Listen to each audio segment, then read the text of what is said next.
کہ جب 9 تاریخ آئے گی یعنی منگل کا دن، تو نماز فجر کے بعد سے 13 تاریخ کی نماز عصر تک 9 10 11 12 13 یا 5 دن بنیں گے۔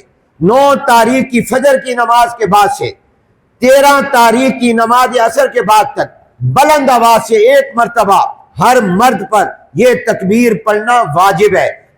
اللہ اکبر پڑھ لو، اللہ اکبر اللہ اکبر، لا الہ الا اللہ واللہ اکبر، اللہ اکبر وللہ الحمد۔ علماء نے لکھا ہے کہ 5 دنوں میں تو ہر فرض نماز کے بعد ایک مرتبہ یہ تکبیر پڑھنا ہر مسلمان پر واجب ہے، مرد پر بھی عورتوں پر بھی۔ عورتوں کو بھی بتاؤ، وہ بھی اپنے گھر میں نماز جب پڑھیں تو یہ عام طور پر عورتیں بھول جاتی ہیں، حالانکہ ان پر بھی واجب ہے۔ مردوں کو یاد اس لیے آ جاتا ہے کہ اکثر مرد مسجد میں نماز پڑھتے ہیں جماعت کے ساتھ، اگر میں بھول گیا یا آپ بھول گئے تو کوئی نہ کوئی یاد ہوتا ہے، وہ پڑھتا ہے اونچی آواز سے تو سارے پڑھ لیتے ہیں۔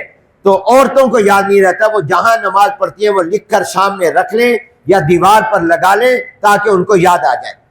یہ واجب ہے بلند آواز سے پڑھنا۔ کئی لوگ اس کو پڑھتے ہیں آہستہ آواز سے۔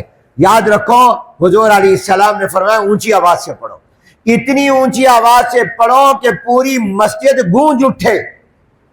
یہ تکبیر پڑھنا بھی واجب اور اونچی آواز سے پڑھنا چاہیے۔ اللہ کی عظمت کا، اللہ کی کبریائی کا، اللہ کی بڑائی کا اعلان اس طرح پر ہو کہ پوری مسجد میں گونج اٹھے، آواز ہی آواز ہو۔ لوگ ایسا جو کام آہستہ آواز سے کرنا چاہیے وہ اونچا کرتے ہیں، جو اونچی آواز سے کرنا چاہیے وہ آہستہ آواز سے کرتے ہیں۔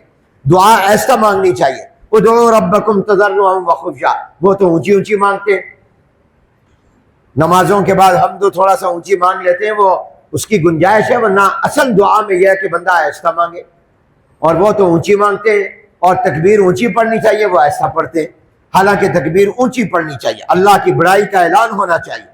تو علماء نے لکھا ہے کہ واجب تو ہے 5 دنوں میں، 9 تاریخ کی فجر سے 13 کی عصر کی نماز کے بعد تک، لیکن 9 سے پہلے بھی اس مہینے کے دنوں اور راتوں میں وقتاً فوقتاً چلتے پھرتے اٹھتے بیٹھتے اللہ کی بڑائی بیان کرتے رہنا، تکبیر پڑھنا یہ مستحب ہے۔ واجب تو ہے ان 5 دنوں میں، مگر مستحب یہ ہے کہ ان دنوں میں بھی آپ اللہ اکبر اللہ اکبر، لا الہ الا اللہ واللہ اکبر، اللہ اکبر وللہ الحمد، اللہ کی بڑائی اللہ کی عظمت بیان کرو۔ تو جتنا ہو سکے یہ ان دنوں میں یہ مستحب عمل کرو اور اللہ کی تکبیر پڑھتے رہا کرو۔ بلکہ ایک حدیث میں آتا ہے حضور علیہ السلام نے صحابہ سے فرمایا بھی کوئی تم میں سے ایسا ہوگا جو احد پہاڑ کے برابر نیک عمل کر لے؟ تو صحابہ نے کہا اصلا احد پہاڑ تو مدینے میں بہت بڑا ہے، اس کے برابر کون نیکی کر سکتا ہے؟ حضور علیہ السلام نے فرمایا میں تمہیں بتاتا ہوں نیکی، یہ اگر تم کرو گے یہ احد پہاڑ کے برابر نیکی شمار ہو جائے گی اور ثواب ملے گا۔